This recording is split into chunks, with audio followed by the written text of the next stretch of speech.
Arturo, pues yo lo conozco ya no sé hace cuántos años, pero fue justamente aquí, lo tuiteabas hoy en la mañana, viniste, ya no sé si para otro medio, para Proceso, publicaste una primera nota, nos entrevistaste a mí y a Marina sobre la actividad de la brigada, que ya cumple 10 años, fue aquí, y desde entonces, pues vaya que hemos estado en ferias y presentaciones, montones de investigaciones que has hecho, sobre las que has hablado en estas ferias, y pues siempre es un gusto tenerte, Arturo, ¿no? No, al contrario, muchas gracias, José, y muchas gracias a la brigada. Como siempre, para mí es un gusto poder compartir en este esfuerzo ciudadano por acercar la cultura, la literatura a todos. Y pues como siempre, muy contento de estar aquí efectivamente en el lugar donde nos conocimos en esta feria, y a partir de la cual pues hemos mantenido una relación ya de 9 años, creo, en muchas otras sedes donde la brigada pues se instala, inclusive ya fuera de la Ciudad de México. Entonces, en Puebla estuvimos, ahí estuviste tú también hablando del 68, pero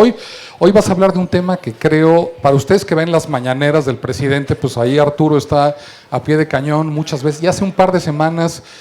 una pregunta que hizo sobre una investigación que está llevando a cabo Proceso, de la que creo que nos va a hablar Arturo, pues dio pie para que incluso Arturo mismo fuera nota, porque pues a muchos no les gustó que se enfrente al Ejecutivo con preguntas claras y precisas, y a mí siempre me ha parecido, y en la brigada creemos en esto, pues el periodismo está para servir a la verdad y a los ciudadanos, ¿no? Entonces, pues yo, pues no sé, Arturo, si quieres empezar por ahí, o tú dinos, el tema es corrupción e impunidad, ¿por dónde quieres empezar, no? Sí, muchas gracias, José. Bueno, efectivamente, en ese episodio creo que personalmente poco grato, los periodistas no solemos pues tener un protagonismo en ese papel de reporteros, que es el mío en las mañaneras. Se dio este intercambio donde, bueno, creo que hay dos visiones de ver el periodismo, ¿no? Una como parte de una no sé, una orientación que tiende a intentar generar cambios, y otra que me parece que es la más generalizada, cuyo objetivo se centra en tratar de informar. En ese momento el tema al que nos estábamos refiriendo era el de la negociación que se dio en torno al caso de una de las empresas de fertilizantes, Fertinal, donde mi compañero Matthew Turlier, que es reportero ahí en Proceso, había logrado acreditar la participación o la implicación en ese caso de corrupción de Ricardo Salinas Pliego, uno de los hombres más ricos, más poderosos de este país. Entonces yo consideré la pregunta pertinente, no solo porque era un tema de la revista, sino porque había pues una serie de antecedentes, entre otros pues el presidente López Obrador todavía en su periodo de campaña, 3 veces al día en cada discurso hablaba de las empresas de fertilizantes. Ya iniciado el gobierno, se convirtió en diferentes momentos en uno de los temas que abordó con regularidad, especialmente a partir de pues la implicación de Emilio Lozoya y de Alonso Ancira en la otra empresa de fertilizantes, en Fertimex. Y entonces, bueno, pues era un momento oportuno. Salinas Pliego forma parte de un consejo asesor empresarial del presidente, y bueno, en ese sentido eran las preguntas que devinieron en pues en este intercambio, digamos, porque no fue debate, no fue tampoco una confrontación, al menos no de mi parte, sino un intercambio de posiciones. Que además yo la celebro, yo soy arquitecto, trabajé muchos años en remodelando locales para hacer casas de empeño, y ubico otra dimensión del tremendo poder y la acumulación de capital de Salinas Pliego en este negocio en el que se fueron metiendo en las tiendas de Electra, hicieron también casas de empeño, y a mí sí no me gusta nada el poder que está adquiriendo su grupo y esa persona, y sí creo que pues hay que enfrentarlos con preguntas e investigaciones directas sobre estas empresas que cada vez están más en el centro del nuevo gobierno. Entonces, pero bueno, no sé cómo articulaste tú tu charla de hoy. Yo, Arturo, vengo aquí a darte un poco pelota. Te agradezco mucho, José. Bueno, yo les decía, me da mucho gusto estar aquí en este esfuerzo de la brigada, cultural para leer en libertad, bajo la convocatoria de Paloma Sáiz, como siempre, que demuestra cómo la cultura y la literatura pueden estar al alcance de todos, pero también este esfuerzo que patenta casi semana a semana, creo que es muy poco los momentos de descanso de la brigada, la posibilidad de que alcancemos mediante el diálogo, mediante la discusión, la libertad justamente de abordar diferentes temas de la vida pública, temas de trascendencia para la sociedad mexicana, y que creo que en el nacimiento de la brigada eran más que indispensables, porque no había muchos espacios por allá todavía en el calderonismo 2009, 2008, 2010, para poder generar estos intercambios de manera tan libre y tan abierta. Y me refiero, en el caso concreto de los periodistas que solemos acudir a la brigada, de la posibilidad de compartir información, de compartir algunas experiencias, de dialogar sobre los temas que, bueno, en aquellos años de 2011, por ejemplo, nos llevaban por la ruta de entender el fenómeno de la violencia del Estado, de las deficiencias de una democracia que se patentaban en la elección de 2012 con protestas masivas, y luego del pasmo ante un proceso represivo cuyo objetivo era imponer pues las reformas para la precarización de los derechos de los mexicanos, la voluntad de los grupos de poder político y económico amalgamado, y naturalmente de los negocios que al amparo del poder se realizaban pues a través de los megaproyectos de infraestructura, energéticos, mineros, hidráulicos, eólicos, carreteros. Decía Talesi que los periodistas somos incansables rastreadores de las lacras del mundo, de las imperfecciones de los países y de las personas, que los ambientes puros, que los ambientes sanos, las zonas del planeta que son indemnes al vicio y a la locura, distan mucho de ejercer la fascinación que sí le producen a los periodistas las revueltas, los desórdenes sociales, los conflictos que desgarran a las naciones y los episodios sugestivos o pintorescos. A mí me gusta mucho esta cita porque me parece que refleja de una manera muy clara, muy contundente, la idea bajo la cual se hace el periodismo, que es revelar lo extraordinario. Y digo revelar porque, pensando en esta cita y por lo que toca la historia reciente, puedo afirmar que esa necesidad se ha expuesto ampliamente en la cobertura justamente de la violencia, de la corrupción y de la impunidad, de ese proceso represivo a partir del que se impusieron las reformas a las que me he referido, de la precarización de los derechos humanos, de las decisiones que favorecen a minorías, diría el clásico rapaces, y naturalmente a la forma en la que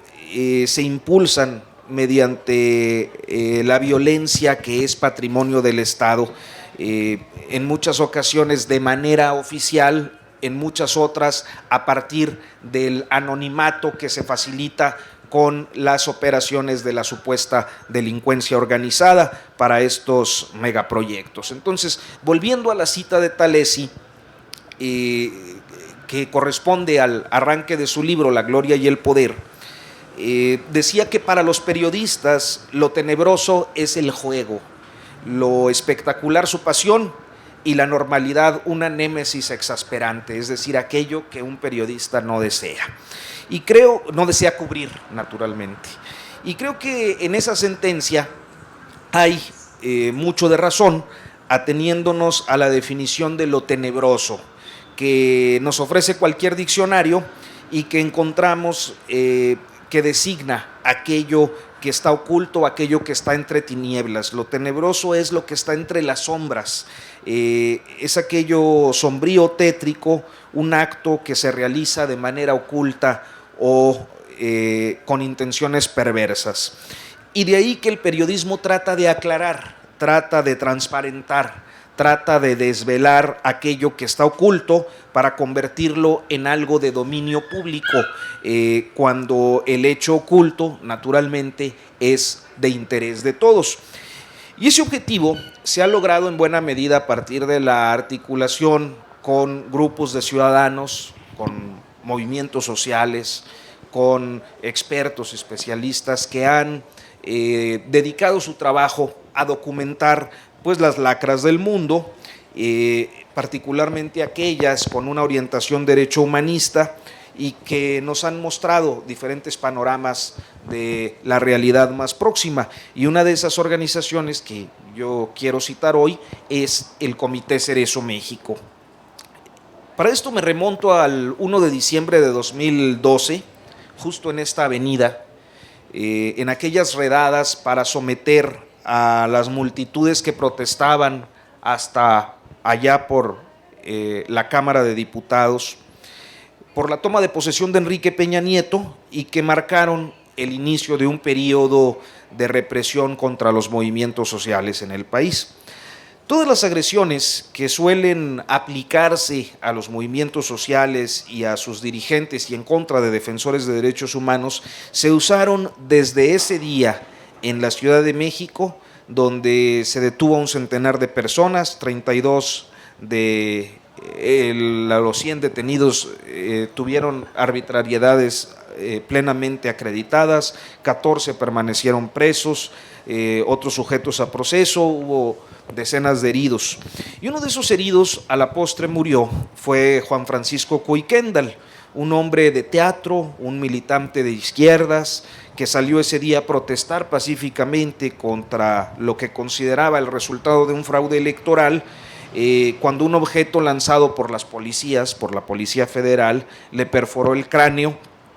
y junto a él estaba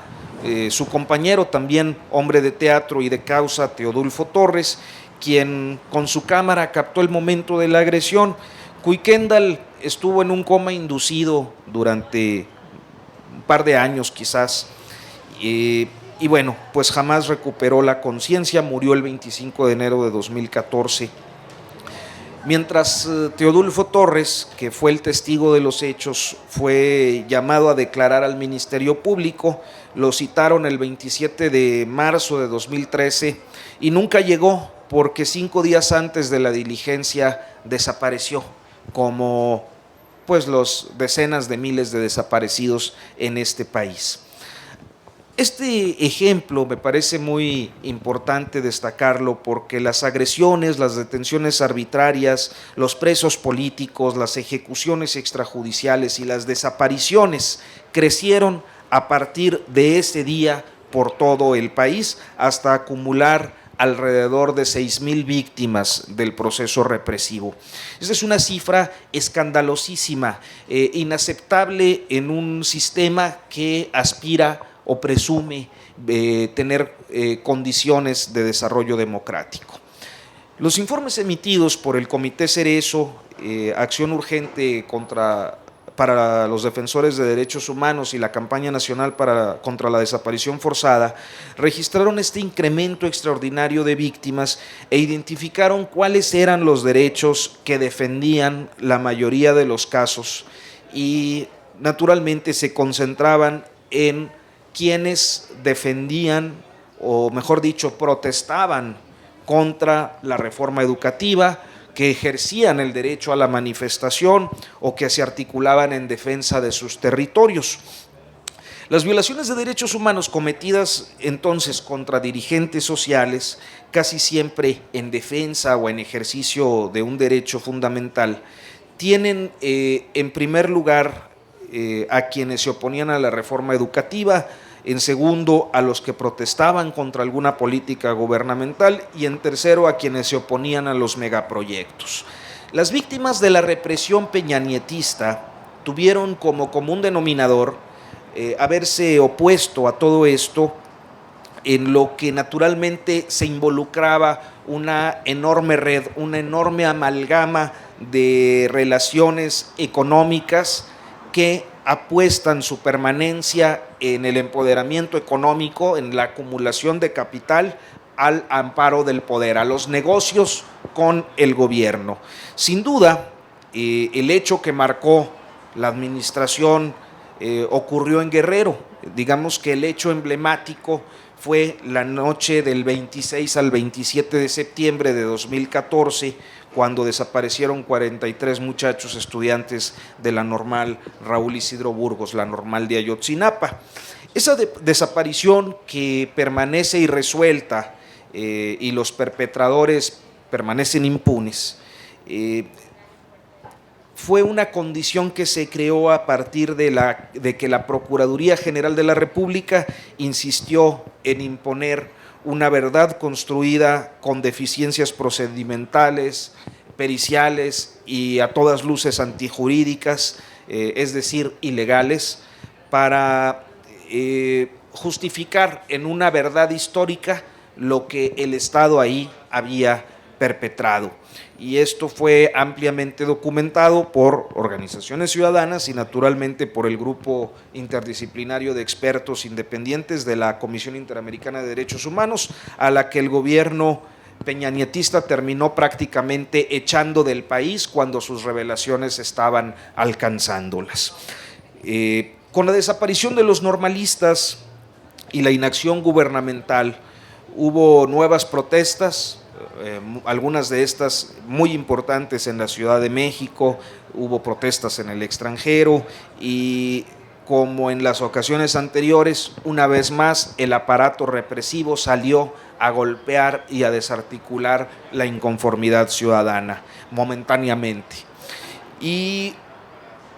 naturalmente, si vemos lo que ahí había, pues es un grupo de muchachos ciertamente muy activos, como la mayoría del estudiantado en Ayotzinapa, en el movimiento social, o muy cercanos, muy participativos en acciones de protesta, y nada menos que en aquel septiembre boteaban, cuando fueron agredidos, para asistir a la marcha conmemorativa del 2 de octubre en la Ciudad de México. O sea, a casi 50 años de distancia, el proceso represivo seguía siendo el mismo en este país. Lo ocurrido con los jóvenes disparó estadísticas en el gobierno de Enrique Peña Nieto, que para entonces ya sumaba por año más casos de represión que los que había sumado el de Felipe Calderón. Esto, en todo su régimen, llegó a acumularse en 55 desapariciones de dirigentes sociales o miembros de movimientos sociales y defensores de derechos humanos en el contexto de algún conflicto. Al final del sexenio de Peña Nieto ya sumaban más de 110 casos de desaparición. Y bueno, por otra parte, encontrábamos que estas represiones no solo se expresaban en desaparición, también en ejecución extrajudicial. El caso del 19 de junio de 2016, policías federales y estatales de Oaxaca, por ejemplo, llegaron a las afueras de Asunción, Nochixtlán, para desalojar a profesores disidentes, profesores inconformes con la reforma educativa, que mantenían ahí un bloqueo carretero. Este operativo pues terminó siendo fatídico, fatal, cuando los profesores se desbandaban hacia la mancha urbana. La población del lugar salió en defensa de los profesores, los policías avanzaron y bueno, dispararon, matando a 8 personas y dejaron casi un centenar de heridos. No conformes, desde helicópteros lanzaron bombas de gas sobre el hospital de la comunidad, detuvieron a personas que participaban en un cortejo fúnebre a dolientes de un sepelio por haberles facilitado el acceso a estos federales. El presidente municipal. Se provocó ahí una crisis de autoridad en la población, que desconoció al gobierno, y bueno, ese desastre quedó una vez más en la impunidad.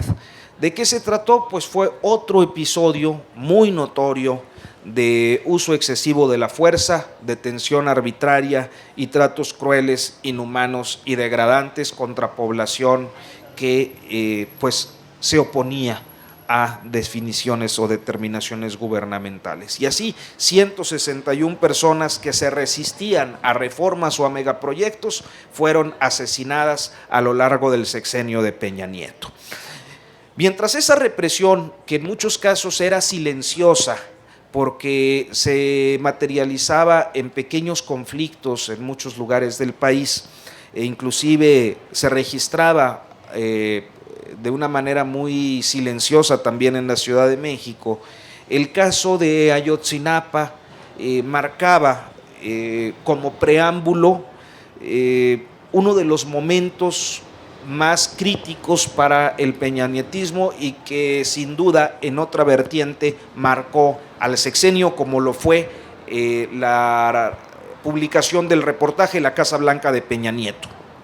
Ese caso de corrupción en el que uno de los principales contratistas gubernamentales de Peña Nieto en el Estado de México y luego en el gobierno federal resultó ser constructor y financiero por fuera del sistema bancario de una mansión pues calculada o estimada en muchos millones de pesos, alrededor de 50 en la cifra conservadora de la pareja presidencial, que terminó asumiendo la entonces primera dama Angélica Rivera como su propiedad. Yo no sé, quienes han tenido la necesidad o la experiencia de adquirir un crédito hipotecario, cómo tienen que resolver una serie de trámites engorrosos y complejos para poder adquirir una vivienda con un banco, con el préstamo, con un crédito bancario. En este caso, el propio constructor le prestó, es algo absolutamente inusual. Yo no conozco a nadie más que ese caso de que un constructor preste dinero para financiar la casa que va a construir, y más tratándose pues de una cantidad como la que ahí observamos. Con ese episodio, cada año aparecía uno y otro y otro y otro escándalo de corrupción, de prepotencia, de abuso en la administración de Peña Nieto. Y ahí veíamos que la Lady Profeco, la hija de un funcionario que recibía el apoyo de otros funcionarios para consumar un acto de prepotencia en un restaurante, que el otro que estaba encargado de Conagua, pues realizaba sus vacaciones familiares en las aeronaves del gobierno, que otro líder en el Senado de los priistas iba en aeronaves del gobierno a jugar al golf con Peña Nieto. Y lo que son las cosas, empezaba a configurarse pues esta idea de que el sexenio desde muy temprano se había volcado a la gran corrupción, no a la corrupción pequeñita que roba poco, que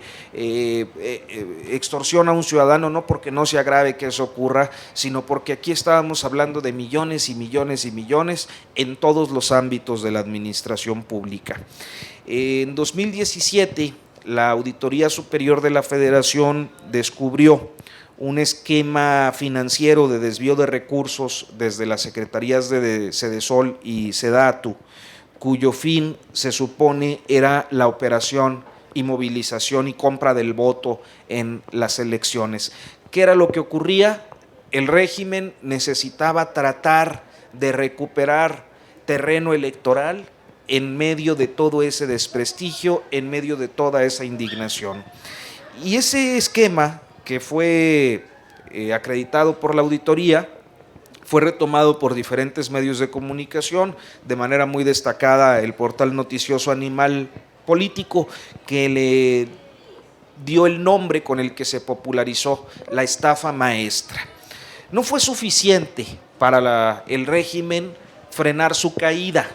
ni con todo ese dinero que distribuyeron. Tanto el proceso represivo como la gran corrupción que a través de este proceso represivo se impuso en los negocios al amparo del poder,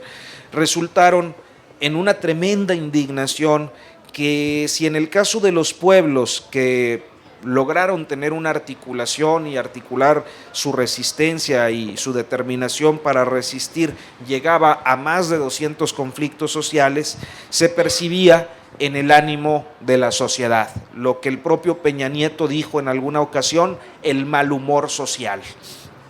Ese mal humor y la esperanza de un cambio resultaron en una elección que fue imposible de detener por las fuerzas oscuras que intentaron a toda costa evitarlo, y me refiero naturalmente a la presidencial del año pasado, en la que resultó electo Andrés Manuel López Obrador, cuya oferta central fue precisamente erradicar la corrupción. O sea, hasta 2018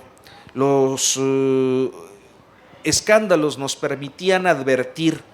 que corrupción e impunidad eran el binomio cuadrado perfecto de la clase política de todos los partidos, generando la expectativa de erradicarla por una oferta diferente. Creo que hoy el gobierno debe estar bajo observación, bajo evaluación constante, bajo exigencia de cumplimiento de esa promesa. Y de entre todos estos escándalos de corrupción destapados en los meses que va de administración, creo que el relacionado con la llamada estafa maestra es el más adelantado. Lo que se alcanza a ver no solo es una estrategia de encarcelamiento, y a mí me parece importante observarlo, porque interpretaciones va a haber muchas. O sea, en días pasados yo veía que había gente en las redes sociales diciendo que el caso de Rosario Robles parecía como el de Elba Ester. Personalmente no me lo parece, y creo que no hay un afán de encarcelamiento inmediato de Rosario Robles, a quien hasta ahora no se le imputa nada que pueda mantenerla largo tiempo en prisión. Y sí, lo que veo es una estrategia jurídica de largo plazo que por lo visto contempla las delaciones a cambio de ciertos beneficios para los implicados en esta estafa, a fin de que les reduzcan sentencias y de esa manera llegar a las más altas esferas de responsabilidad en este asunto. Y, o sea, yo estimaría que lo que inició con Rosario Robles es una estrategia jurídica de al menos 2 años. El caso, sin embargo, no va a ser sencillo.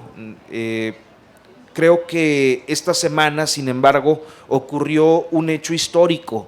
que no sé si todo mundo lo aquilató en su justa dimensión, pero es que por primera vez un exsecretario, en este caso exsecretaria de Estado, fue imputada por corrupción ante un ministerio público. Eso no había ocurrido en la historia de este país, y la única vez que un exsecretario de Estado fue citado a declarar ante un ministerio público ocurrió en 2002, cuando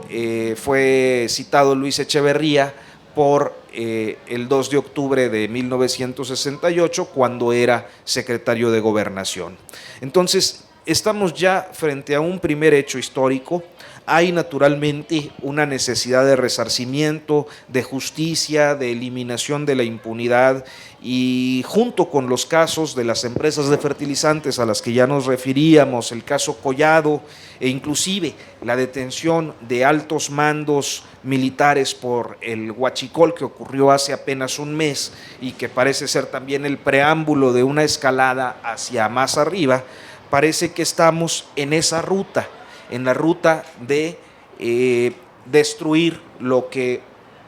decíamos era ese binomio cuadrado perfecto de la clase gobernante, que era la corrupción y la impunidad, o al menos de alcanzar un poco de justicia en estos casos. Entonces, creo que no obstante resulta indispensable que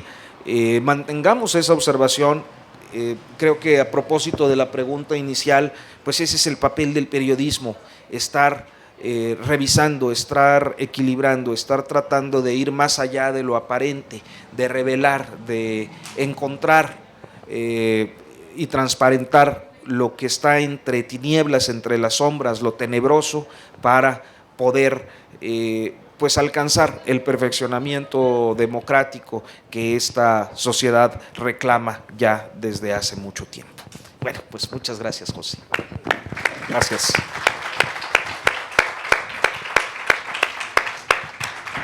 Como siempre, me sorprenden dos cosas de tu discurso, lo articulado y la tranquilidad con la que puedes hacer un resumen muy suave. Obviamente no es exhaustivo, pero bueno, hiciste ahorita un repaso de 6 años de abusos, de corrupción, y lo haces con una... yo como ciudadano, tú eres un personaje público, tienes una voz, una carrera, una trayectoria y obviamente un oficio periodístico que yo no tengo, y entonces yo me puedo expresar como cualquiera de ustedes diciendo, me asalta la indignación, me asalta la desesperación cuando cada vez que un amigo periodista se pone en uno de nuestros foros y empieza a hacer un resumen de cualquier tema, dándole un poquito de perspectiva histórica, ¿no? El caso de Lozoya, por ejemplo, que ahora me da mucho gusto que digas esto de Rosario Robles y que lo pongas en su justo contexto histórico. Veremos lo que sucede, pero me gustaría que nos dijeras qué opinas, por ejemplo, en el caso de Lozoya, que está directamente vinculado a sobornos de una empresa, y otra vez, si me equivoco me corriges tú, a una empresa brasileña que para ganar contratos en México de Brecht dio directamente dinero a Lozoya y a gente de la camarilla de Peña Nieto. Eso es un asunto que tiene muchísimos años, por el que en todo Hispanoamérica, en Ecuador, en Perú ha habido suicidios, en Brasil es un caso ya juzgado en el que Lozoya fue nombrado en actas. O sea, lo que me desespera, es decir, es que esos países que denostamos, con aparentemente sistemas muy atrasados comparados con México, esos casos ya los juzgaron, ya pusieron a presidentes de la República tras las rejas, y aquí seguimos viendo a ver si un exsecretario de Pemex, Lozoya, pues algo va a pasar porque está amparado. Y bueno, no sé, Arturo, ¿qué nos puedes decir de eso desde tu oficio y tu admirable parsimonia para enfrentar esta situación tan asfixiante? Gracias, José, gracias por toda tu consideración. Mira, lo que ocurre con el caso Lozoya es que, bueno, naturalmente forma parte de la élite mexiquense que gozaba, igual que Rosario Robles, de la protección presidencial en un presidencialismo que se impone en todos los ámbitos de la vida pública. Eso parece tan claro como el hecho de que en el caso de la estafa maestra que acabamos de ver en esta semana, la comparecencia de Rosario Robles, que mañana continúa, no había causas integradas. Es decir, les habían dado carpetazo hasta noviembre, el último de noviembre del año pasado, o sea, hasta el fin de la administración, los tenían por ahí encajonados con un desastre en las averiguaciones. Lo que ocurre con el caso de Lozoya, como en el de la estafa maestra, es que hay que empezar de cero. O sea, hay una fiscalía que tiene que allegarse la información de cero para poder construir un caso. Y me parece que el tema de Lozoya y su relación con Odebrecht no ha sido lo suficientemente explicado, quizás, porque además en estos asuntos hay una muy alta complejidad técnica en los manejos financieros, ¿no? Que a la hora de explicarlos resultan un galimatías, salvo para quienes son expertos en eso. Lo que yo percibo es que estando pendiente el caso de la asignación de los contratos y los posibles sobornos a Lozoya en su relación con Odebrecht, lo que la Fiscalía pudo articular fue una operación en la que el Consejo de Administración de Pemex no autoriza la compra de una planta de fertilizantes, que es de una empresa de fertilizantes que se llamaban agronitrogenados, que se trata de una planta inservible, una planta que tenía más de una década de chatarra, casi 20 años hoy, desde que esa planta es chatarra, no funciona, no sirve, a un precio infladísimo. O sea, la venden en 500, la compra Pemex en $500 millones, una planta improductiva, parada desde el año 2000 aproximadamente. Y para eso hacen una serie de operaciones, o sea, inventan empresas que a su vez inventan otras empresas a fin de ocultar la maniobra, o sea, para que no fuera autorizada por el Consejo de Pemex. Se hace la compra, se paga al empresario que la vende, que fue Alonso Ancira, el presidente de Altos Hornos de México, y días después, a través de una empresa, una pequeña empresa que parece ser una empresa fachada, esto que le dicen el offshore, Odebrecht deposita a Emilio Lozoya una cantidad de dinero. Pues yo cuando hablo de las cifras a veces me resulta muy difícil, y supongo que si todos hacemos el ejercicio, a menos que sean gente de la banca o del Banco de México, se podría imaginar, pero yo no me lo imagino físicamente cómo se verán 1, 2, 10 millones de dólares físicamente así en papel. Pero bueno, entonces esta operación, que sí fue acreditada,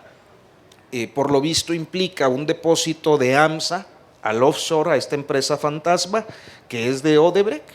y de Odebrecht a las cuentas de los hoyos. Esta sería la ruta del soborno, que sí se ha podido más o menos documentar. Habría que ver cómo avanza ese caso. Efectivamente hay amparos, y me parece que los amparos han procedido porque hay un cierto desaseo, particularmente por la unidad de inteligencia financiera, que ha sido muy descuidada en muchos de estos casos y que posibilita efectivamente la protección constitucional, porque se violan normas que no deberían violarse. Entonces, me parece que, como ya lo he expuesto en otras ocasiones, es en ese trabajo fino en el que pues áreas gubernamentales como la unidad de inteligencia financiera deberán tener un especial cuidado para que pues estos asuntos no se caigan en un futuro próximo. Y tu optimismo, porque así lo veo en el caso de que efectivamente el caso contra Cedesol y Rosario Robles avance, ¿en qué se fundamenta, Arturo? Porque con toda la información que tienes, con toda la experiencia, o estoy errado en interpretar cómo enmarcaste lo que está sucediendo con Rosario Robles, sobre todo particularmente ese hecho y contundente de que no ha habido un secretario de Estado que haya sido llamado a un ministerio público y que está sucediendo? En principio me causa un optimismo el hecho, este hecho histórico en concreto. Creo que personalmente yo nunca me imaginé que un exsecretario de Estado con ese poder fuera ser llamado a una audiencia de imputación. O sea, el hecho de verlo para mí ya es un avance simbólico de la justicia que este país reclama. Justo esta semana publicamos un reportaje al respecto, y creo que si suena optimista, quizás sea porque por primera vez en mucho tiempo yo no veía un caso que no apostara a la espectacularidad. Y con esto, creo que además López Obrador lo ha dicho muchas veces, normalmente el sistema político mexicano trataba de encarcelar algunas figuras simbólicas para atemperar los ánimos, y al poco tiempo salían o se resolvían como parte de los equilibrios, las venganzas, las vendetas que había entre los propios grupos de poder. Entonces armaban casos al vapor, donde había una línea presidencial muy clara y una orientación evidentemente a la impunidad,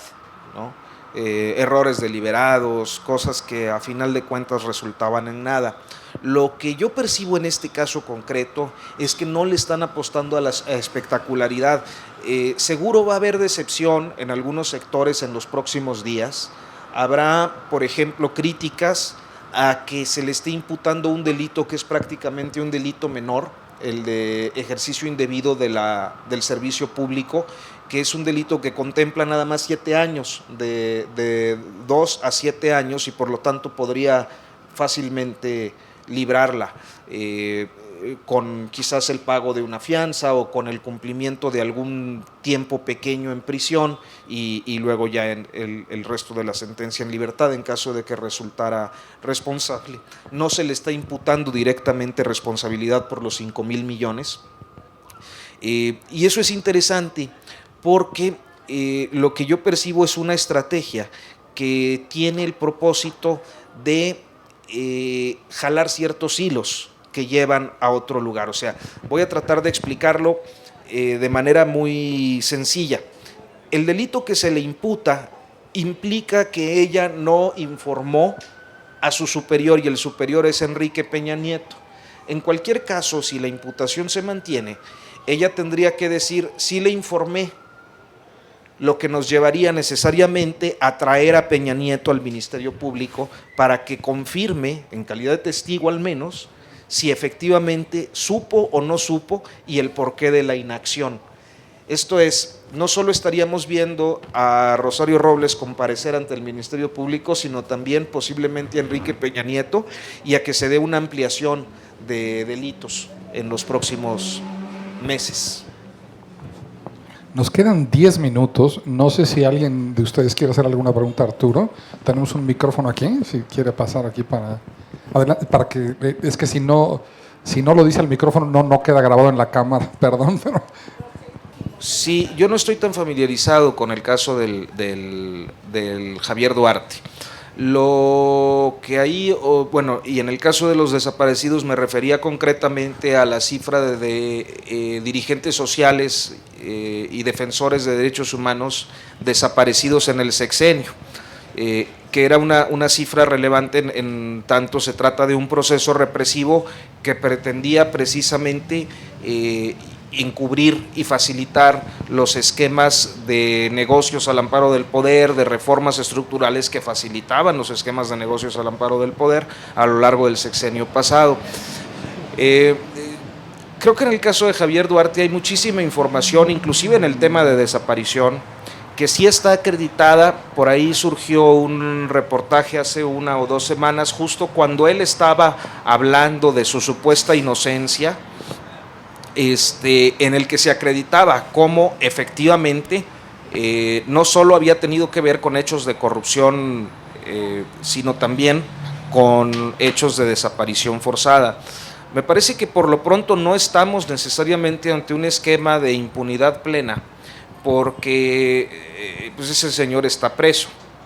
Habría que ver cuánto aguanta, sobre todo si verdaderamente piensa delatar, como ha dicho, a otros miembros de la clase política, que sería además lo deseable, para poder pues encauzar otros procesos, ¿no? Eso es lo que podría yo opinar en términos generales, pero absolutamente de acuerdo con usted. O sea, efectivo, como creo que lo exponía yo hace un momento, las fiscalías sirvieron como pues un mecanismo de protección que congeló expedientes en la mayoría de los casos y que hoy hay que rehacerlos, ¿no? Naturalmente. ¿Alguien más? Porque tenemos 5 minutos. ¿Le puedes decir para que se escuche? Gracias. Ahorita él y después usted, pero aquí en el micrófono, por favor. Buenas tardes. Hablando sobre en estos momentos la confrontación que ha habido con el periodista directamente de AMLO con su medio, ¿ustedes perciben este tipo de declaraciones como una represión hacia el periodismo, como lo había antes, que, bueno, es de saberse que pues muchas veces se reprendía al periodista con llamadas, con intimidaciones, con este tipo de acciones en contra de? En este momento, ¿cómo es percibido este tipo de declaraciones? Bueno, yo no podría dar una posición de la revista, podría dar una posición muy personal en lo que yo vivo como reportero. Puedo decir que en mi perspectiva sí se trata de no necesariamente una represión, pero sí una descalificación desde el poder que perturba la percepción que la sociedad puede tener del periodismo en sentido amplio, y que no me parece deseable ni correcto que un jefe de Estado lo haga. Pero también, o sea, al mismo tiempo en el que puedo yo decir de manera muy clara que considero un exceso del presidente López Obrador este tipo de descalificaciones por el poder inconmensurable que representa la figura presidencial en México respecto a un medio o más a un reportero, también puedo decir que sí se trata de un presidente y de un régimen que no ha dado muestra de tener un talante represivo en términos de represión física, es decir, no es un gobierno que en mi perspectiva haya dado un solo motivo para suponer que ordena desapariciones, asesinatos, encarcelamientos como parte de ese proceso represivo que hemos conocido a lo largo de la historia de este país, y que creo que hay una expectativa, inclusive muy personal como periodista y como reportero en particular, de que se logre generar un esquema de protección a los periodistas como hasta este momento no se ha dado. Entonces, en honor a la verdad, eso es lo que yo puedo decir. O sea, no me gusta que un poder tan grande como el de un presidente descalifique un medio de comunicación que además ha dado muestras históricas de su posición respecto al presidencialismo mexicano en 4 décadas. Pero también puedo decir que no hay un proceso represivo violento contra los periodistas. Una última pregunta. Gracias. Bueno, aunque un poco diferente al tema, pero vemos que Rosario Robles fue la primera jefa de gobierno aquí en la Ciudad de México, ¿verdad? Que trabajaba muy estrechamente con Cuauhtémoc Cárdenas. ¿Cómo queda aquí Cuauhtémoc Cárdenas respecto a Rosario Robles? Sí, a mí me parece muy interesante. No sé, no podría yo saber cómo fue la relación de ella con Cuauhtémoc Cárdenas. Yo no estaba en la ciudad, de hecho, cuando ella fue jefa de gobierno, fue mi primer año como periodista, allá en el norte, en Coahuila, empezando en las coberturas locales. Entonces lo que tengo es por referencias periodísticas de lo que leí en aquel tiempo o de lecturas sobre la historia política reciente.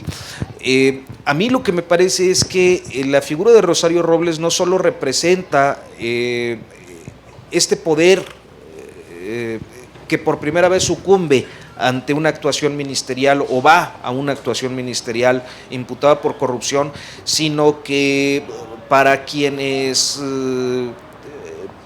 tienen una simpatía o una militancia de izquierdas, me parece que es muy emblemático, porque